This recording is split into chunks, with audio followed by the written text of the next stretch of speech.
Sino nga ba ang mga heroes na kayang lumaban sa 5 fighters?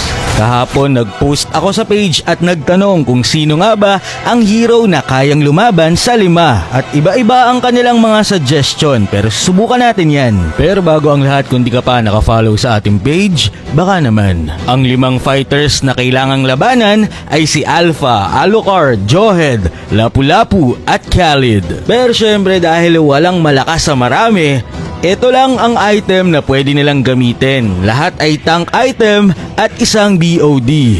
Nung sinubukan kasi namin na pwede lahat ng item, ito ang nangyari kay Stain. Pagkasugod niya, tumba agad siya. Kaya naman puro sustain heroes yung kinuha namin dito. So umpisa natin sa request ni Francis Dindo.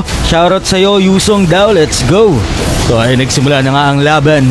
Pagka third skill, first skill, nagdragon agad yung Yuzong para kahit papano ay madodge ang mga damage at crowd control ng kalaban.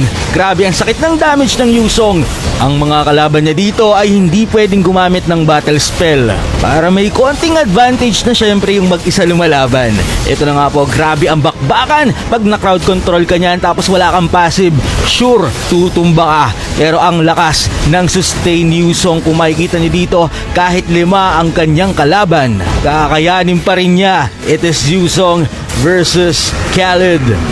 Grabe nga yun, ang lakas ni Yuzong at ng kanyang sustainability. Kaya kakayanin talaga ni Yuzong.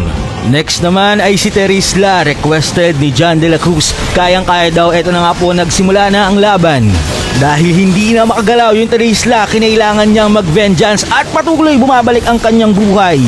Ang problema mo lang dito kay Terisla ay kapag wala ka ng skill na may bato at hindi ka makatakbo, hindi babalik ang buhay mo. Kaya na nga po, napaangat pa at hindi kinaya. Ayan, ulitin natin. Baka sakaling nagkakamali lang ako. Ilang beses namin tinry ito. Grabe nga yun. Pag nakabayo si Terisla, bumabalik ang buhay niya. Ang problema, may cooldown kasi yan. At kung makikita nyo dito, hindi kakayanin ni Terisla. Sabi naman ni Calgila Piamonte, si Tamus daw, ito na nga po, nagsimula na ang laban. Sinubukan namin ang iba't ibang item dito kay Tamus. Kung lalaban ka sa 5, ito ang aming nakita na pinaka-the best. Hindi na nagbibuild dito ng Bloodless Axe, pero dahil marami ang kalaban, magbe-benefit ka pa rin dito. Kung makikita nyo, bumabalik ang buhay dito ni Tamus pagkatapos siya mag-ultimate.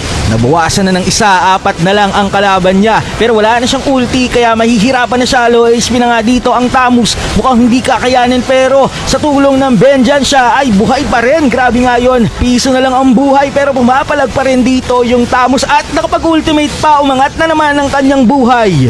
At mukhang kakayanin pa nga niya lumaban sa mga fighters na to. Si Khalid na naman ang natira pero hindi niya na to papauwiin, kaya naman kaya ni Tamus ang 5. Sabi naman dito ni Franco JB Reyes, si Fred rin daw. Let's go, subukan na natin. Ayan, grabe yung crowd control. 1/4 na agad ang natira sa buhay ni Fredrin, pero malakas ang kanyang spellbomb with the ultimate. Pumalik na naman sa kalahati ang buhay. Dahil alam naman natin na gustong gusto talaga ni Fredrin yung inaatake siya. Basta meron siyang ultimate. Grabe nga yun, cooldown na ang kanyang ultimate, pero meron pa siyang vengeance. Low HP na siya, makaka-ulti pa ba?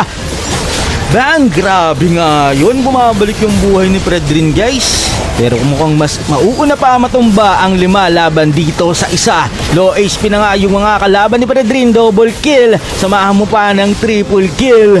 Low HP na naman dito yung Fredrin, kailangan niyang gamitan ng ultimate niya, bumalik na naman ang buhay. Grabe, sobrang swerte ng Fredrin sa kanyang mga ultimate.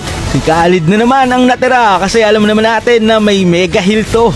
Pero mukhang alam na natin kung ano ang mangyayari sa dulo, kasi kung 5 nga nakaya ni Fredrin, ano pa kaya itong isang ito? Kaya naman kakayanin ni Fredrin ang 5. Sabi naman ni David Axel, Dirot daw kahit 6 ay kaya. Kinailangan namin dito mag-build ng lifesteal para gumana ang kanyang passive, kasi yun lamang ang kanyang pag-asang manalo. Grabe nga yun, pabalik-balik lang ang buhay ni Dirot. Pero ibang storya to, si Khalid ngayon ang unang natumba at si Dirot ay pumapalag pa sa 5.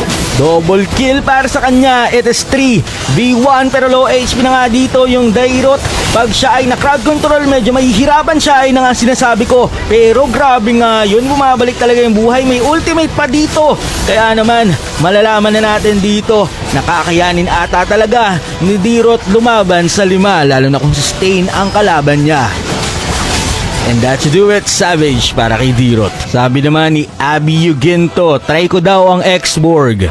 Ito na nga po, magsisimula na ang laban. Pag na-crowd control etong si X-Borg, siya ay mahihirapan. Pag natanggal ang kanyang Viagra armor, siya ay walang magagawa. Kundi tumakbo na lang ay na nga po, nalaglag na ang Viagra armor ni X-Borg.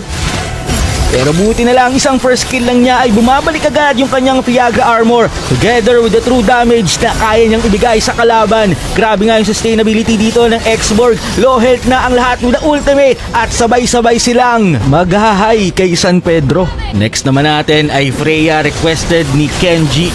So sinubukan namin dito yung naka-inspire at sinubukan din namin dito ang naka-vengeance at ito na ang best fight na nakita namin kay Freya. Low HP na ang mga kalaban pero tapos na ang ultimate ni Freya kaya siya ay tutumba. Sabi naman ni John Michael, si San daw subukan natin. Ito na nga po, nagsimula na ang laban. It is 3v5 pero grabe yung crowd control ng kalaban ni San at siya ay mahihirapan kasi basic attack lang ang kaya niyang i-deal at hindi niya kakayanin ang 5. Sabi naman ni Cesar, Esmeralda daw ay na nga po, kailangan maganda ang positioning dito ng Esme kasi kung tatamaan siya ng lahat ng crowd control, mahihirapan siyang lumaban. Kung makikita nyo, kapag siya ay naka-crowd control, siya ay nahihirapan. Pero pag siya ay naka-first kill na, bumabalik ang kanyang buhay with the ultimate na naman ng Esme.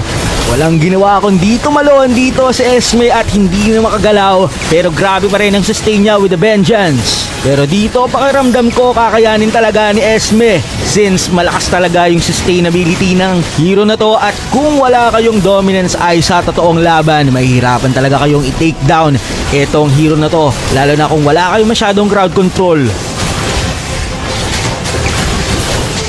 Grabe yung balik ng buhay dito ng Esme. Kinuha niya ang shield ng lahat. Puno na naman ang buhay dito ni Esmeralda. Low HP na ang mga kalaban niya. Pero mauubusan ata dito ng mana ang Esmeralda. Kailangan matapos agad niya ang laban, kung hindi, siya ay mahihirapan.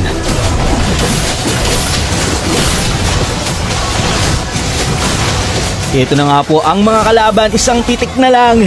Nagtutumbahan isa-isa. It is Esmeralda versus Lapu-Lapu and Khaled. Khaled na lang ang natitira. Mukhang mauubusan pa ng mana dito ang Esme. Pero alam naman natin kung ano na ang mangyayari. Kaya ni Esmeralda ang 5. Aldous naman daw, sabi ni John Vidal Rubio. So 500 stacks dito yung Aldous. Sinugod niya nga ang 5 kalaban. Pero na crowd control agad siya at hindi nakagalaw. Unang sapak, na-cancel pa ay na nga po nung nakasapak dito si Aldous at malalapit ang kanyang kalaban. Kinakaya niya, tumumba na dito si Alucard. It is the 4 of them. Buti na lang nakaka-basic attack dito yung Aldous at kinaya niyang lumaban sa 5. Grabe nga yun. Pero kung hiwa-hiwalay ang kalaban niya, siguradong mahihirapan siya. Sabi naman dito ni Simon Rosal, kayang-kaya daw ni Ruby yan, kaya naman ating sinubukan. Kailangan natin i-maximize ang ating passive dito kay Ruby para kumunat tayo. Grabe yung damage ng mga kalaban, nalolow health yung Ruby, pero isang second skill lang bumabalik ang kanyang buhay. Kaya naman malinaw na mukhang kakayanin talaga dito ni Ruby ang 5 unless ma-crowd control siya ng malala. At alam ko na ilang beses nyo nang nakita na si Ruby ay lumalaban sa 5 at talagang kinakaya niya. Kaya naman malinaw dito na kakayanin ni Ruby ang 5 kalaban.